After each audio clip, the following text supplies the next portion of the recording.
Amurka da ƙawayenta suna ci gaba da ƙaƙabawa Rasha takunkumai iri-iri a wani mataki na karya lagonta a daidai lokacin da take yaƙi da Ukraine. Na san wani zai ce can gasa gada wai zomo da ya ji kiɗan farauta. Wato wannan yaƙi ba matsalar mu bace, tunda ba yaƙi bane da ake yi a Najeriya ko Ghana ko kuma Nijar. Amma abin da watakila kamanta shi ne a wannan zamani duniya a dunkule take. A nan ina nufin idan wani babban abu ya faru a wani ɓangare na duniya yana iya shafar wani ɓangare kai tsaye. Misali a nan shine bayan fara yaƙin Ukraine da kuma matakan takunkumai da aka ɗauka a kan Rasha, farashin wasu kayayyaki ya fara tashi.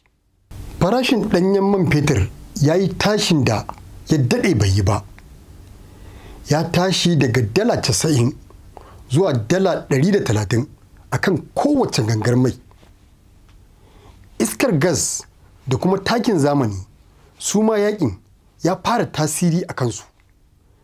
Kai hatta burodi da sauran abinci da ake sarrafawa daga alkama duka wannan yaƙi ya shafe su.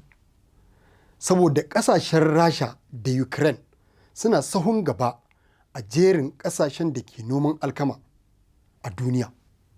Turƙashi kun ji fa har da biredi.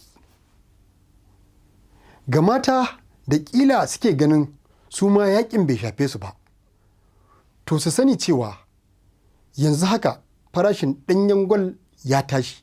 Ga batun yadda yaƙin ya shafi karatun 'yan Najeriya da sauran 'yan Afirka da suke karatu a Ukraine. Ga matasa masoya kallon ƙwallon ƙafa kuwa ba sai na ce komai ba. Na san kun daɗe da samun labarin yadda yaƙin Ukraine ya shafi ta maula. Kaɗan daga ciki shine yadda aka sanya Chelsea a kasuwa.